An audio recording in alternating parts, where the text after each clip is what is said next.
Hi అండి. అందరికీ నమస్కారం. ఈరోజు మరొక మంచి వీడియోతో మళ్ళీ మీ ముందుకొచ్చేసానండి.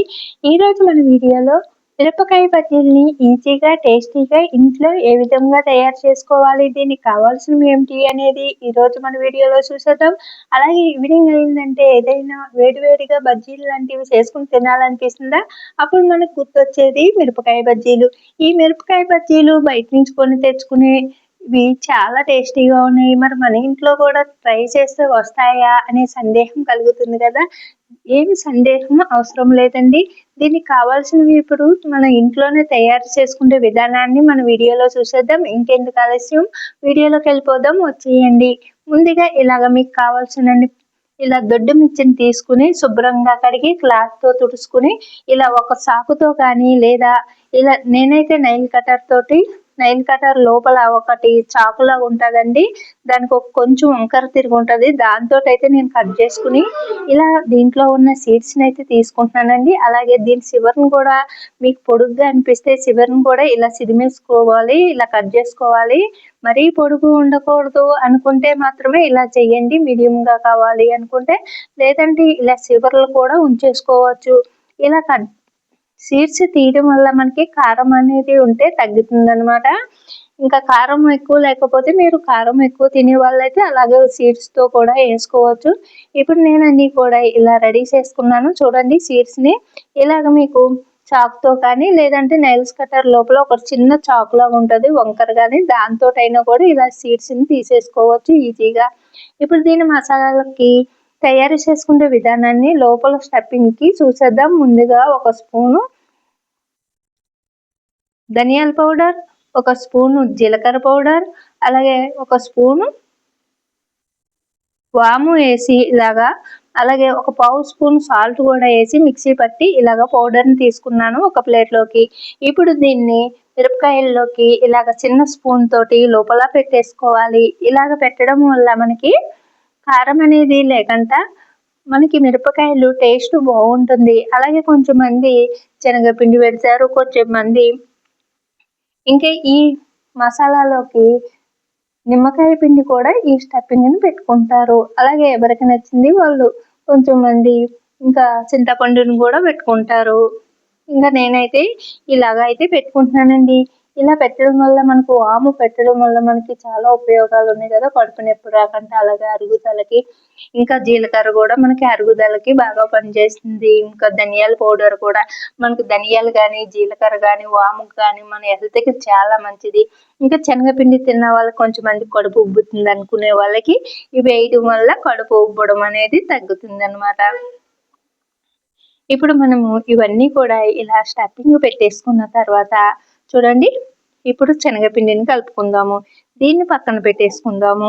ఇప్పుడు మనము ఎడల్పాటు ఒక గిన్నె కానీ లేదా ఒక బౌల్స్ కానీ ఇలాగా తీసుకుని దాంట్లోకి ఇలా స్ట్రైనర్ పెట్టుకుని దీంట్లో ఒక కప్పు శనగపిండి, ఒక 2-3 టేబుల్ స్పూన్లు బియ్యం పిండి, కొద్దిగా వంట సోడాని వేసుకుని ఒక పావు స్పూను వంట సోడాని వేసుకుని ఇలాగా జల్లెడ పట్టుకోవాలి. ఇక్కడ చూపిస్తున్న విధంగా ఇలా పిండి జల్లించుకోవడం వల్ల దీంట్లో ఏమన్నా పీసులు లాంటివి కానీ లేదా డస్ట్ లాంటిది ఏమైనా ఉన్న ఉండలు లాంటివి కానీ ఉంటే మనకి పిండి అనేది ఈక్వల్గా ఇలాగా కిందకి వెళ్ళిపోయి ఇలా పైన ఉండిపోతాయి. ఇలా ఉండిపోయినవి తీసేసుకోవాలి.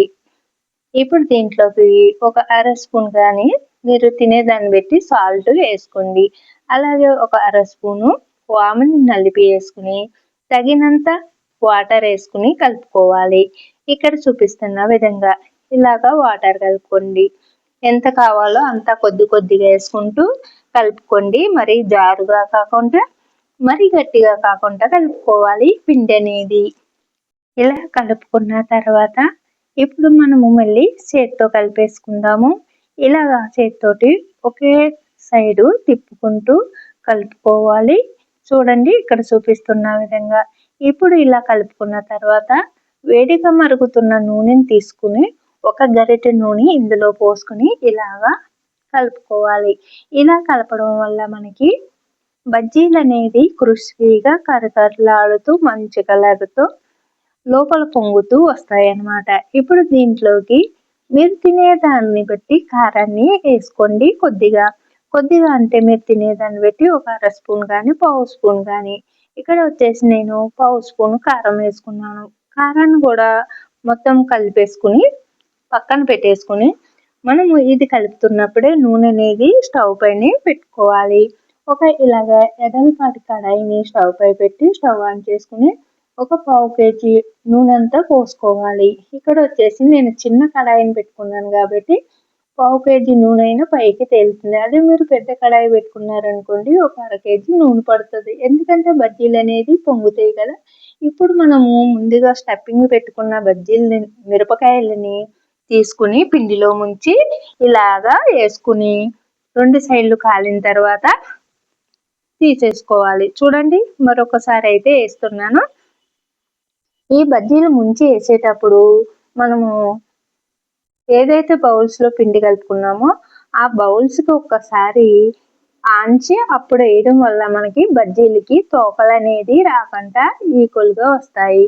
ఇప్పుడు మనం ఇలా తిప్పుకుంటూ 2 సైడ్లు కూడా కాల్చుకోవాలి. చూసారా ఎలా కలర్ఫుల్గా రెడీ అయిపోయినాయో. మీ దగ్గర ఉన్న మిశ్రమం మొత్తం అలాగే తీసుకున్న మిరపకాయలను మొత్తం ఇలా బజ్జీల కింద వేసుకొని మరి వేడివేడిగా ఉన్నప్పుడు ఇలా ప్లేట్లోకి సర్ది మీకు ఇష్టమైతే కట్ చేసుకుని దాంట్లోకి ఉల్లిపాయ ముక్కల్ని అలాగే మీకు ఇష్టమైన కొత్తిమీరని వేసుకుని నిమ్మకాయ పిండి కూడా అందించండి. ఇలా ప్లేట్లోకి అందంగా సర్ది వేడి బజ్జీలు అంటే ఇష్టపడిన వాళ్ళు ఉంటారా?